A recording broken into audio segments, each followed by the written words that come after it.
All right, we're on hole number 9 of the Vintage Open tournament. We're in Monday's qualifying round of the rookie division. Hole number 9, the par 4, ending with par 4. Seems strange.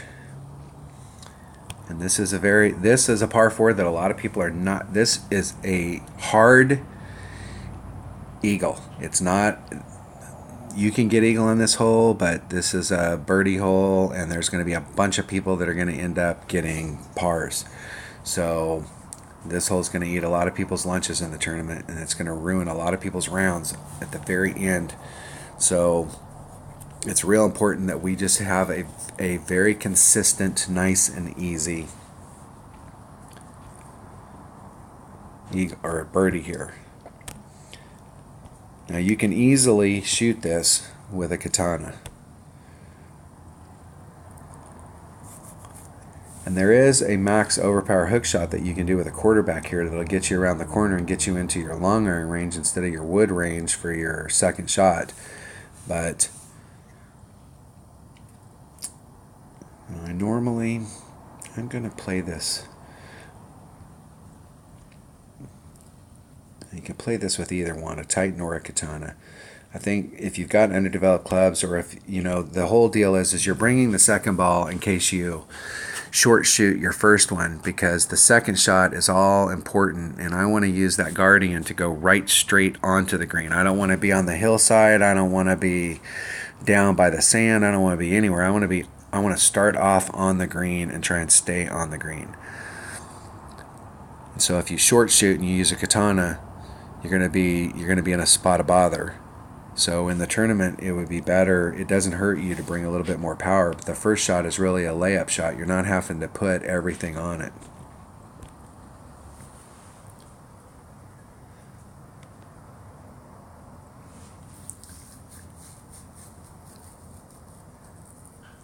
West Texas 325.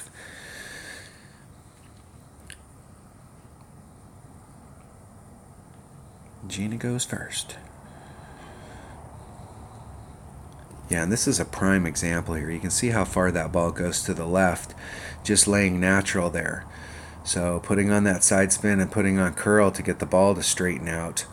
So by not putting on any curl here, well, there you go. Better put some on.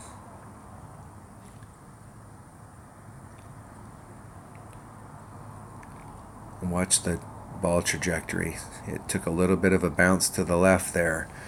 The whole idea of putting the curl and max side spin, max curl is to get the ball to bounce straight. Okay, so we're going to be out here about a ring and a half off the top.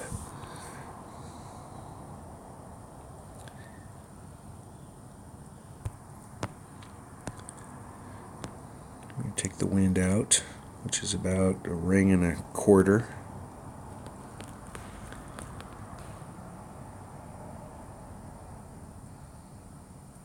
Oh, I hit it great on the inside. That's not good. That's not good. Barely. Whew, that was close.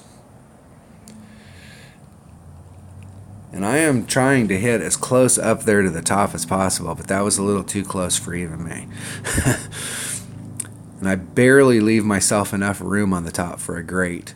Normally I'm all big about leaving yourself enough room for great shots on the left or the right, but on this particular hole, on that drive shot, the higher up you can get, the flatter your ball will come out. Or if you can hit it like I did, I actually came in towards the hole, so I actually gained a little bit of distance on the hole. So the higher you can get up there, and the more backspin and the more curl you can use, or excuse me, side spin and curl. So if you have an apocalypse, I remember when this hole first came out, in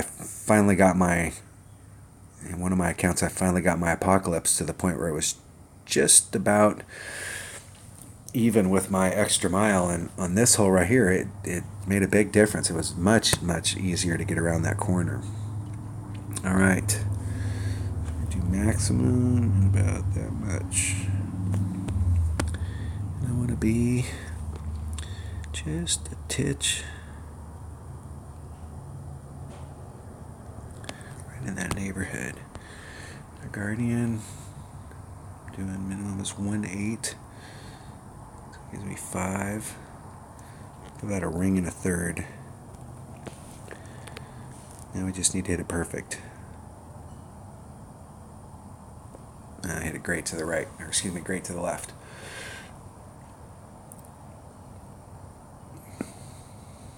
It's coming right back down.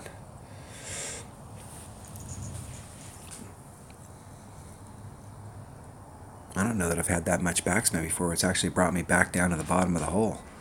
Usually you get up on this hillside and it'll just dribble right back on, so it got a good little bounce right there.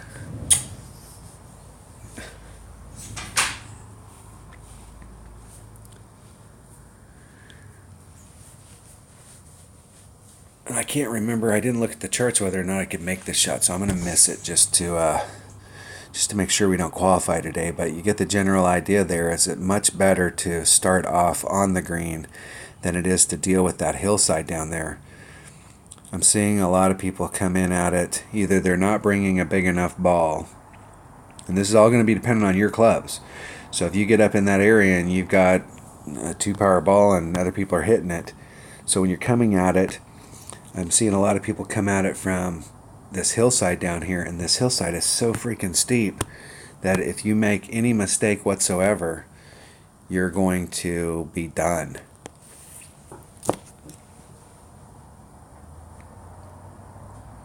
So when you're out there practicing, this really is all dependent on your clubs. You know,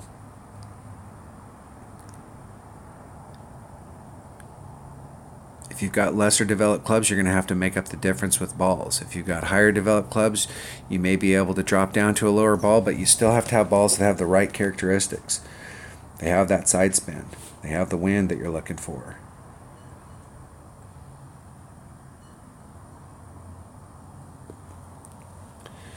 And we'll get out of here. Get in a par.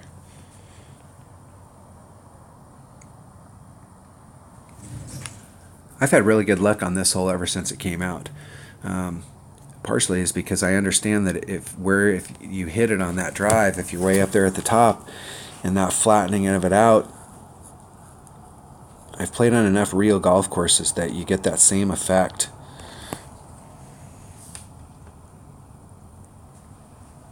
We'll let our opponents shoot just so they can get some practice. Hopefully they will get a hole-in-one.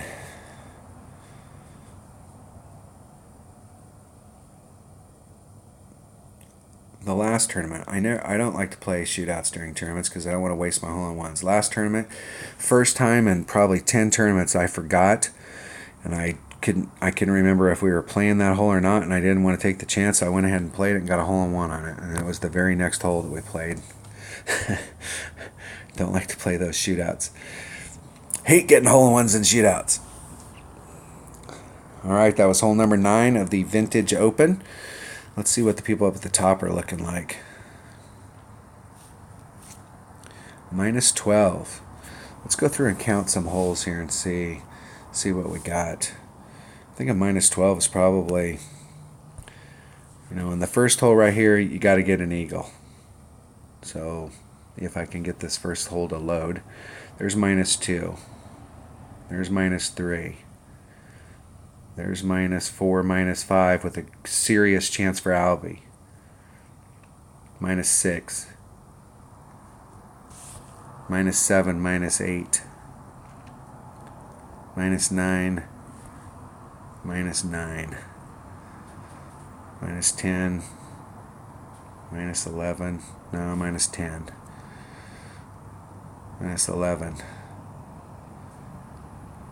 -12. So I guess -12 is going to be your just the absolute, you can't be any less than that. And that's picking up one, and we've got several shots here that's a great Albie shot that we can pick one up. There's several of the par 3s that are good hole-in-one shots. So I'm thinking -12 as an absolute minimum is what you need to be shooting. So those people that are in my bracket that have shot that -12, they're right where they need to be.